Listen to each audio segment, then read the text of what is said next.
Bank of half an hour more. Canada. Or did you guys want to talk about that? No, or- let's talk about go. it. Let's So, talk so the about Bank real of estate. Canada raised the rates 5.25. 25 5.25, points, so 0.25%, which, okay, was kind of expected, but he came out and said something that was totally unexpected. That is messed We up. are going to freeze. We are going to hold. So for But- March, I don't know. He said he's going to hold, depending on what the inflation rate does. So who knows what that really means? Yeah. Like, if the How inflation much rate, can you rely on that? Because he said that before, and that so he wasn't said the as long as case. inflation stays stable, we'll hold it. But like, so if inflation comes at 8% again this month or whatever, is that going to be the case for the next potential hike time? yeah, and Well, so they need to and- stop giving themselves the bonuses, and then we don't, you know. and this is basically how Canadians reacted. It's like, well, I already got one eye on you. I'm sort of, not really feeling comfortable with the things that you've done. And so I like what I heard, but I'm concerned about the governorship, right? How it's being governed. And so, and then how insensitive you are to us Canadians. And so Canadians sort of took that aback. It was some people, the aristocrats, were definitely understanding and thinking he's a hero and he solved the problem because inflation has come down, right?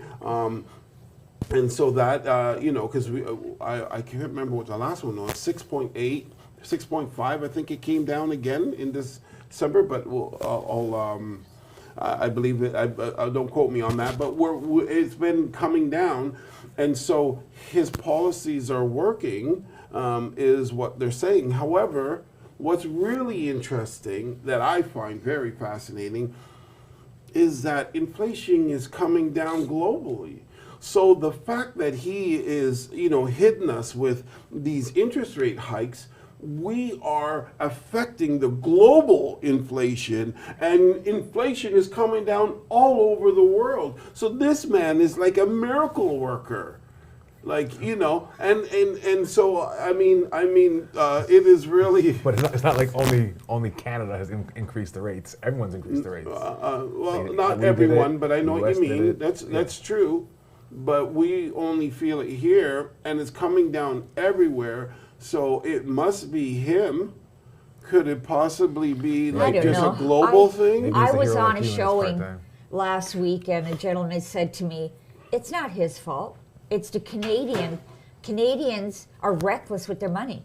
It's how Canadians spend. They shouldn't, blah blah blah. But people want to live. People want to enjoy their lives a little bit." And I said, "Are you serious?" I said, "Do you not remember this guy coming out a while back and saying, 'Oh, relax, we're not going to raise anything. Go out, spend, do whatever, buy your house.'" And then he turned around and raised the rates. How is that not him directly affecting the real estate market? But no, it's Canadians many markets. overspend. That's what some Yeah. people are saying. Which, okay, yeah, that's kind of, but it's the government spending that puts us here as well. Well, this is that's what makes it so hilarious. That somehow miraculously, it wasn't the way in which the government and the Bank of Canada handled the monetary and fiscal policies. It was how Canadians, when they were allowed out of their houses, went and bought stuff. That was the problem. And so that was really, it doesn't surprise me because the truth of the matter is I understand that they can't take ownership over anything that they do. It is all about us. But isn't it funny that we can identify that their policies are 100% manipulating the marketplaces? The indicators that we're looking at for the real estate market the real estate market was in a strong position. All the indicators were very strong, pro-seller. Pro-seller markets are markets where the prices are going up. So if all the indicators are in a pro-seller's market, the market should be going up, but the market was declining viciously. So how did the market do the opposite of what it was actually saying?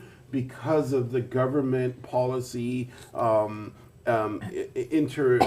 way in which the government interacted with the marketplace to change the way in the affordability so people could not do what they wanted to do.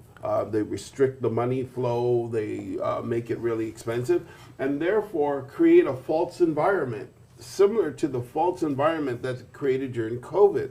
Right? During COVID, nobody was able to work and you weren't able to make money, and some people weren't able to make money and they weren't allowed to leave your homes, but they made it the most prosperous time in history, made a false marketplace there. That's the reason why inflation happened, not because Canadians got out of COVID and started spending. No, it's because you broke the supply chains with the policies that you created, and that's fine. You can justify if they were right or wrong. That's a different argument. But the point is, you broke them. And then when we were allowed out, now it's our fault that you broke them. So, I mean, it's kind of crazy. That's all I have to say. Thank you for watching our video.